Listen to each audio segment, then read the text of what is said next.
पार्वती के कान के कर्ण का एक मणि जो है वो गंगा में गिर गया था, वो मिला नहीं और उस स्थान का नाम जो है मणिकर्णिका घाट हो गया। उस मणिकर्णिका घाट पर जो एक शिव जी का मंदिर है, जो गए होंगे उन्हें देखा होगा, वो थोड़ा टेढ़ा है, जैसे पीसा का मीनार है ना वैसे थोड़ा टेढ़ा है।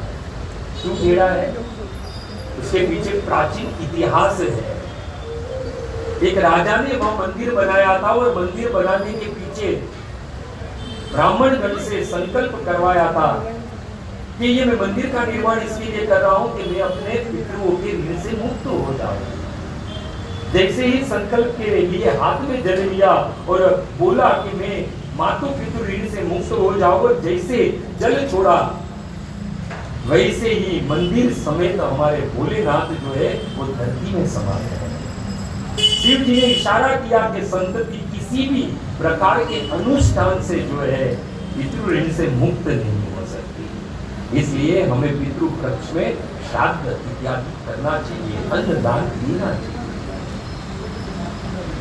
देखो, किसी भी विषय वस्तु की महिमा यदि जाननी है, उसके प्रति यदि निष्ठा, रुचि, प्रेम उत्पन्न करना है तो उस विषय वस्तु की महिमा जाननी है।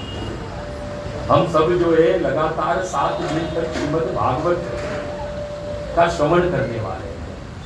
ऐसे तो अनेकों पुराणों में जो है श्रीमद् भागवत की महिमा गाई गई है, परंतु यदि पद्म पुराण में चले तो पद्म पुराण में जो है वो नारद मुनि जो है वो चतुर्थ कुमार से जो है अनेकों प्रश्न करते हैं। उसमें से एक प्रश्न करते हैं कि जीव जो है शास्त्र के विपरीत कार्य करता है, जिसके कारण पाप का भागी बनता है और बाद में जो है नरक में जाता है, असह्य पीड़ा जो है वो सहन करता है। ऐसा तो हमने सुना है, चतुर्थ कुमार से नारद मुनि कहते हैं कि भागवत का श्रवण करता है, सारे पापों से मुक्त हो जाता है और भगवत धाम को जाता है। उसमें न अस्ति अत्र संशय, बिल्कुल भी रत्ती भर का भी संशय नहीं। परंतु हे चतुर्थ कुमार, क्या कोई मृत्यु के पश्चात यदि श्रीमद् भागवत का श्रवण करे, यानी उसके जो पुत्र है, परिवार गण जो है, यदि इस श्रीमद् भागवत कथा का आयोजन करे तो क्या वो जीव को मुक्ति मिल जाए? क्या वो जीव को सदगति या भगवत धाम मिल जाए? तब नारद जी के इस प्रश्न को सुनकर 4 कुमार जो एक प्राचीन इतिहास सुनाते हैं। वही इतिहास जो है सुत गोस्वामी नैमिषारण्य में धेनुमती के तट पर सोनक आदि 88,000 ऋषियों को सुनाते हैं। भागवत जी की महिमा गाते हुए सुत गोस्वामी जो है वो कहते हैं कि तुंगभद्रा तटे आत्मदेव पुरे तस्मिन सर्व वेद विशारद। तुंगभद्रा नदी के तट पर आत्मदेव नाम के एक ब्राह्मण रहते थे, जो वेद शास्त्र के ज्ञाता थे, निष्णातो द्वितीय इव भास्कर, जो सूर्य देव भगवान भास्कर के समान तेजस्वी थे, ब्राह्मण थे, भिक्षुक होते हुए भी बड़े ही धनवान थे। उनकी एक पत्नी थी जिनका नाम था धुंधुली, जो उच्च कुल में उत्पन्न हुई थी। तत्प्रिया धुंधुली उसका नाम था धुंधुली, परंतु उसका स्वभाव कैसा था? तो सुत गोस्वामी कहते हैं लोक वार्ता रता, वो लोक की वार्ता करती थी, वो जगत की वार्ता करती थी, जगत बनाने वाले की वार्ता नहीं करती। जो भक्त होता है वो क्या करता है? सदैव भक्त जो है भगवान की बात करता है। मत चित मदगत प्राणा बोधयंत परस्पर कथयंती च माम नित्य रमयंती च तुष्यंती च। भगवान कहते हैं जब मेरे भक्त एक दूसरे से मिलते हैं तो हे अर्जुन मेरे बारे में ही बात करते हैं और मेरे बारे में बात करते, रमयंती च तुष्यंती, वो लोग आनंद की अनुभूति करते हैं। परंतु ये कैसी थी धुंधली? धुंधली जो थी वो लोक वार्ता, संसार की वार्ता करने में उसको बड़ी रुचि थी, जगत की बात करती थी, जगत को बनाने वाले थी। स्वभाव से क्रूरा थी और बहुत जलपीता, और साथ ही साथ कलह प्रिय, उसको झगड़ा बड़ा प्रिय था। झगड़े करने वाली। और दूसरी ओर आत्मदेव ब्राह्मण कैसे थे? सठ कर्म निपुणो विप्रो मंत्र तत्र विशारद, 6 कर्म करने में निपुण थे। देखो ब्राह्मण का 6 कर्म करने का शास्त्र में बताया गया है कि ब्राह्मण को 6 कर्म करने चाहिए। विद्या पढ़नी यानी शास्त्र पढ़ना और शास्त्र पढ़ाना, यज्ञ करना और यज्ञ करवाना, और दान देना और दान लेना। ये 6 कार्य जो है वो ब्राह्मण के है, और जो ये 6 कार्य करते हैं वो ही पूर्ण रूप से ब्राह्मण माने गए। आत्मदेव ब्राह्मण थे, दान धार्मिक अनुष्ठान इत्यादि बहुत करते थे। परंतु सुध गोस्वामी कहते न पुत्रो न अपि वा पुत्री, उनको कोई भी संतान नहीं थी, ना पुत्र न पुत्री। आत्मदेव ब्राह्मण ने संतान प्राप्ति हेतु दान धार्मिक अनुष्ठान यज्ञ इत्यादि खूब किए, लेकिन उन्हें संतान प्राप्त नहीं, उन्हें पुत्र प्राप्त नहीं। सुध गोस्वामी कहते हैं गुगुपुत्र सोनक एक दास बीजो दुखात गृहम त्यक्त्वा वनम गता। अपने यहाँ पुत्र नहीं है, यही दुख को लेकर जो है अपने घर को त्याग कर ये आत्मदेव ब्राह्मण जो है वन की ओर गए। एक नदी बह रही थी, सोचा कि मेरे भाग्य में पुत्र नहीं है तो अच्छा है कि मैं मर जाऊं। उसी समय उसकी दृष्टि जो है उस तट पर बैठे हुए एक महात्मा पर पड़ी, तो संत पर पड़ी। आत्मदेव जो है उस संत के पास गए, उसके चरणों में पड़े और कहा कि मेरा जीवन जो है वो बिना पुत्र के धिक्कार है, मेरे जीवन के, मेरे धन पर भी धिक्कार है, मेरे कुल पर भी धिक्कार है। हे मुनिवर, मैं बड़ा अमंगल हूँ, मैं बड़ा अभागा हूँ। पाल्यते या मया धेनु सा वंद्या सर्वथा भवेत। हे महात्मा, हे संत, मैं क्या कहूँ, मैं इतना अभागा हूँ कि मेरे द्वारा पाली गई गैया जो है वो भी क्या है, वो भी जो है वो विंध्या है, उसे भी कोई पुत्र नहीं। इतना ही नहीं, मेरे द्वारा जो लगाए गए वृक्ष है उस पर कभी भी फल और फूल नहीं आते। इस प्रकार अपने भाग्य को कोसते हुए जो है रोते रोते जो है आत्मदेव जो है उस ब्राह्मण चरणों में पड़ गए। हे सन्यासी, मैं इसी दुख के कारण, मुझे कोई संतान नहीं है, पुत्र नहीं है, उसी दुख के कारण जो है मैं आत्महत्या करने के लिए इस नदी के तट पर आया हूं। संत ने जो है उस आत्मदेव की ओर देखा, संत हृदय नवनीत समाना, संत को दया आ गई। संत ने कहा, आत्मदेव तुम बड़े ही ज्ञानी नजर आ रहे हो, ये पुत्र जीवन में नहीं होना ये कोई शोक का कारण नहीं है, तुम तो ज्ञानी हो। एक पुत्र वाले अंग महाराज को क्या सुख मिला? कंस के पिता उग्रसेन को क्या कंस को पुत्र के रूप में प्राप्त करने से सुख मिला? अरे आत्मदेव, और क्या कहूं, 60,000 पुत्र वाले सगर को कहां सुख मिला है? संत ने कहा, हे ज्ञानी ब्राह्मण, पुत्र का मोह ही दुख का कारण है। देखो हमारे जीवन में जो है 3 प्रकार से पुत्र दुख होता है। सबसे पहले पुत्र पैदा नहीं होना, तो सबसे पहला। दूसरा जो है पुत्र होकर मृत्यु को प्राप्त होता है, दूसरा। और तीसरा है मूर्ख पुत्र पैदा होना, ये तीसरा दुख है। ये पुत्र के 3 दुख जो है शास्त्र में बताए गए। और यदि हमारे चाणक्य पंडित को पूछा जाए तो चाणक्य पंडित कहते हैं कि गृहस्थ जीवन में 4 शत्रु है। कितने? 4 शत्रु। तो सबसे पहले कहते हैं ऋण करता पिता शत्रु, जो पिता मृत्यु के बाद अपने पुत्र के लिए, अपने परिवारजन के लिए ऋण छोड़कर जाता है, वो गृहस्थ जीवन में सबसे बड़ा शत्रु है। दूसरा काम माता च व्यभिचारिणी, जिसकी माता व्यभिचारिणी है वो गृहस्थ जीवन में शत्रु के समान है।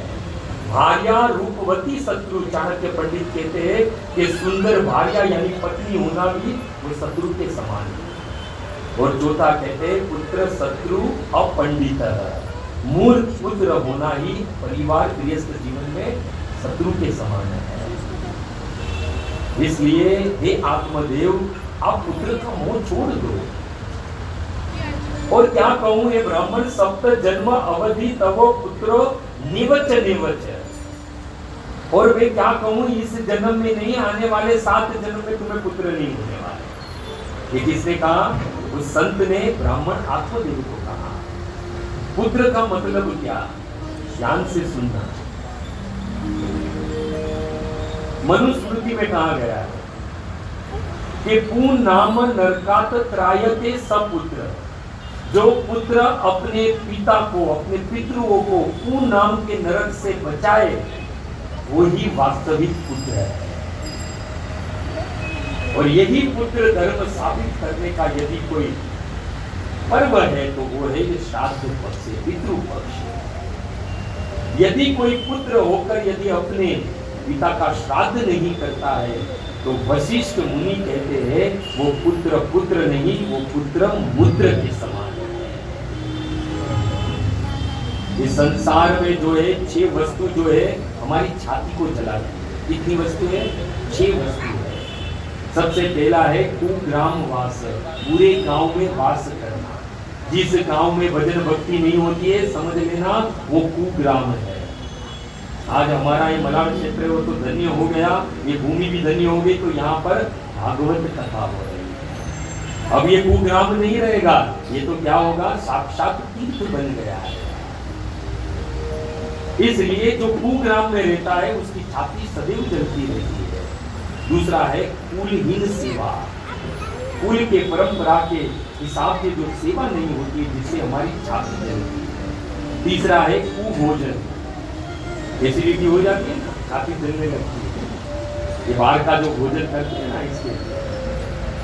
चौथा कहा गया क्रोध मुखी च भार्या, क्रोध स्वभाव वाली यदि पत्नी मिल जाए तो रात दिन जो है छाती जलती रहती है हमारी।